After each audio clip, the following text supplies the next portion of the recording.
मुक्ति, आजादी, स्वतंत्रता, छुटकारा, जो कहिए एक ही बात। संत महात्मा गण बताते हैं कि अपना ये भारतवर्ष 1947 के पहले अंग्रेजों का गुलाम था। यहाँ के वीरों ने अपने जान की बाजी लगा लगा कर,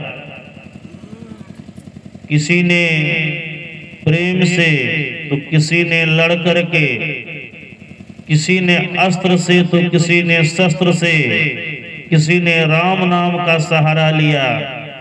लेकिन जब यहाँ के वीरों ने अंग्रेजों को खदेड़ करके भगा दिया, जब भारतवर्ष में भारत का संविधान बनाए, वहाँ का संविधान लागू हो गया, जब भारत में भारत का संविधान लागू हो गया, यहाँ का नियम चलने लग गया, तो हम लोग क्या कहने लग गए, अब हम लोग अंग्रेजों की गुलामी से आजाद हो गए, मुक्त हो गए, स्वतंत्र हो गए।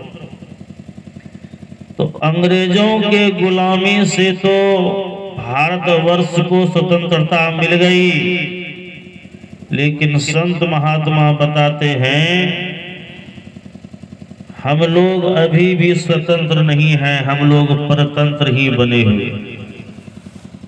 ये कैसी परतंत्रता है?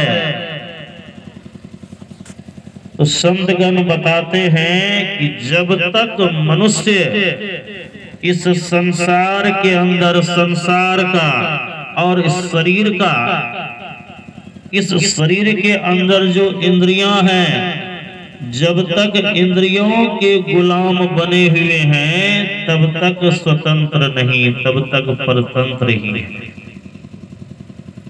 हमारे गुरु महाराज ने भी इस संसार को जेल कहा है, जगत जेल, संसार को जेल कहा है। और इसमें रहने वाले हम जितने भी मानव हैं, ये कैदी हैं। यह जगत जेल में मनुष्य कैदी बना हुआ है। जेल के अंदर भी बहुत सारी सुख सुविधाएं होती है, लेकिन कितना ही सुख सुविधा हो जाए, जेल तो जेल है, जेल तो जेल है। जेल में बहुत सारी सुविधा रहने के बावजूद भी हम अपने आप को स्वतंत्र महसूस नहीं करते। जेल में जेल के नियमों के आधार पर चलना होता, तो हम स्वतंत्र कैसे हो?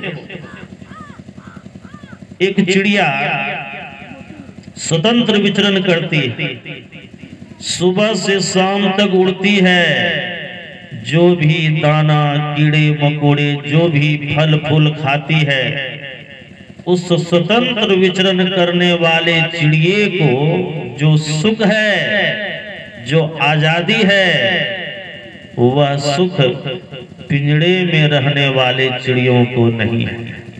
चाहे वह सोना का ही पिंजड़ा क्यों न, सोने के कटोरी में ही दूध भात क्यों न खिलाया जा रहा हो, लेकिन पिंजड़े के अंदर रहने वाली चिड़िया जब बाहर की चिड़ियों को स्वतंत्र होकर के उड़ते हुए देखती है, उसके मन में होता है कि मैं भी बाहर निकल करके उड़ूं।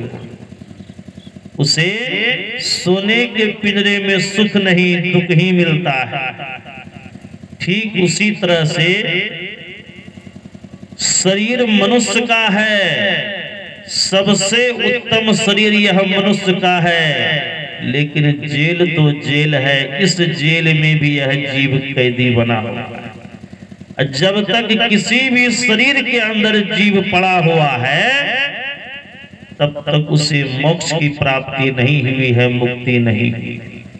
मुक्ति तो तभी हो सकती है जब शरीर और संसार के बंधनों से छूट। हम भीतर ही भीतर कितने प्रकार के बंधन में बंधे हुए हैं, ठिकाना नहीं है। बाहर से देखने में स्वतंत्र मालूम होता है, लेकिन भीतर ही भीतर हम अनेकों प्रकार के बंधन में बंधे हुए हैं।